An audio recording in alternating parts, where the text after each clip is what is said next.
Buko ka ba?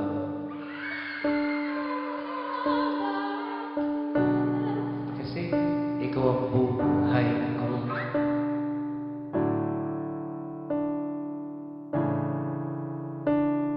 Ikaw hoping ka talaga yung makakita. Pero push mo talaga.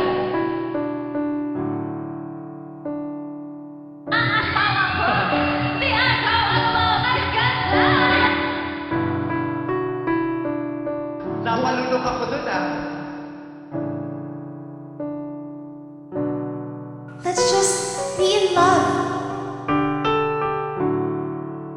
Gusto pa ako magpapakalalaki ko. Papakalalaki, pakakasalan ko si Karin. Okay, sa tingin mo ba may future ba talaga tayong dalawa? Yeah. May future ba tayo? Uy.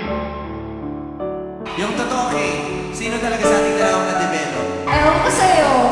Nagtitilikan niya ako, pero parang siya. Na-develop daw siya sa... Alam mo, tapos pala, terno na. Ano pa kaya mga puso natin? Humhang lang ang lalaking hindi mo gugustuhan si Karin. Sumagot na siya o sinagot mo na siya? Ano yung mga bagay na sa amin na lang ni Kay?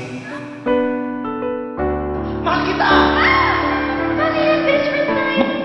I treat you well. Ano? They should treat you well. Yeah, treat me well. You don't treat me well. I love you! Ay, kanina kasi hindi niya alam na may something tayo. Hirap kasi sa'yo eh. Bukso-bukso ang damdamin. Ito talaga ang gusto kong babae. Mapusok, mainit, mahinhin, ngunit may langit-ngit. Konserbatibo, ngunit walang palag. Alam mo naman, ang lakas ng tawa ko sa'yo eh. Malaki ka ng nagdadamit lalaki. Parang habit mo na yan. Gusto ko humingi ng paumanhin kay Karin.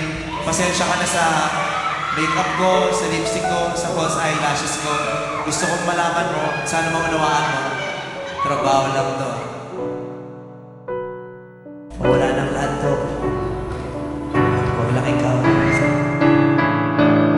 Sino bang gusto mong makasama? Joe o ako? Sa'yo na ako. Pa-enjoy na si Kurva ko! Kareel! Ann or Karin? Mahal na mahal ko si Opo. Mahal ko. Oh, nakakakilig! Yan ito.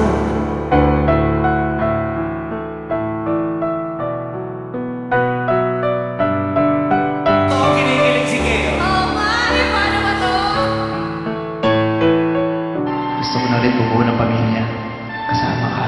Wala na akong nakikita ng ibang babae na dapat ko pang makasama sa buhay ko kundi ikaw. Mahal na mahal kita.